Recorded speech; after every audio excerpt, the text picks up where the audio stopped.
The room is messy and chaotic.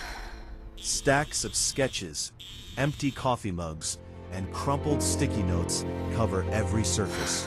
Maya sits at her drafting table, the harsh blue light of her tablet illuminating her tired eyes. Her hair is thrown into a messy bun. Her sweater is oversized and wrinkled, and she is rubbing her temples in sheer exhaustion. Her phone buzzes on the table. The screen lights up. Incoming call. Carter, ex-boss. Maya stares at it, paralyzed.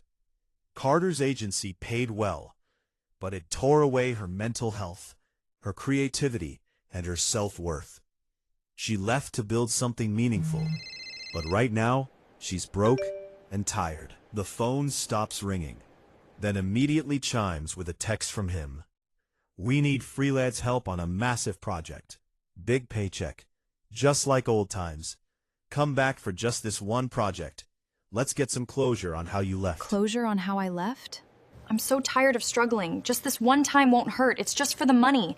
I can handle him now, right? She reaches to reply, but the moment her thumb touches the glass, the frantic hum of her studio's fluorescent lights completely cuts out. The silence is sudden and absolute. Maya blinks. She is no longer in her cramped studio. She is standing inside a beautiful, dimly lit glass greenhouse. Rain taps gently against the glass ceiling above. The air smells of rich soil, jasmine, and fresh rain. Sitting on a low stone wall nearby is Elijah. He is calmly pruning a small, vibrant green plant with slow, deliberate snips. He looks entirely at peace, completely unbothered by the late hour. Maya panics slightly, looking at her hands. Her phone is gone. Where am I? You look like you needed a breath of fresh air. I don't have time for a breath of fresh air. I have a choice to make. My old boss just called. But it's a huge paycheck, and honestly, things were simpler then. I didn't have to worry about where my next meal was coming from. Simpler? Or just familiar? Look, I've been working so hard to build my own path. I'm trying to do things the right way, but then the past just dangles itself right in my face. It's not cruel, Maya. It's a final exam. Growth gets tested right when you start getting serious. You don't have to carry it all alone, Maya. It's okay to let people in. Maya stops pacing. The words hit her like a physical weight.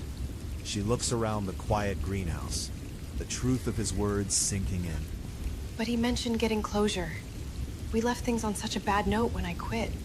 What if I just go back this once to show I'm doing fine, to get that final piece of understanding so I can truly move on?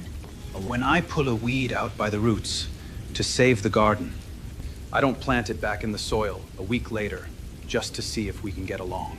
I don't ask it for an explanation. You're looking for answers in a place you've already been rescued from, Maya. Going back for closure is just temptation wearing a polite mask. If a door was locked behind you, stop trying to find a key. Your future is waiting, but you can't walk toward it if you're constantly looking over your shoulder. It's hard to let go of what's familiar, even when it was destroying me.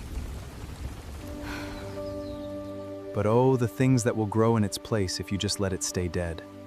Maya nods, completely at peace. She closes her eyes, inhaling the scent of the rain and jasmine. Maya snaps her eyes open. She is back at her drafting table. The room is quiet. Her phone sits on the desk. The screen lights up one last time with a follow-up text from Carter. Maya doesn't hesitate. She takes a deep breath, slides the notification away, and hits block number. She sets the phone face down, looks at her blank canvas on the drawing tablet, and places her pen on the screen. A genuine, inspired smile crosses her face as she begins to draw her own future.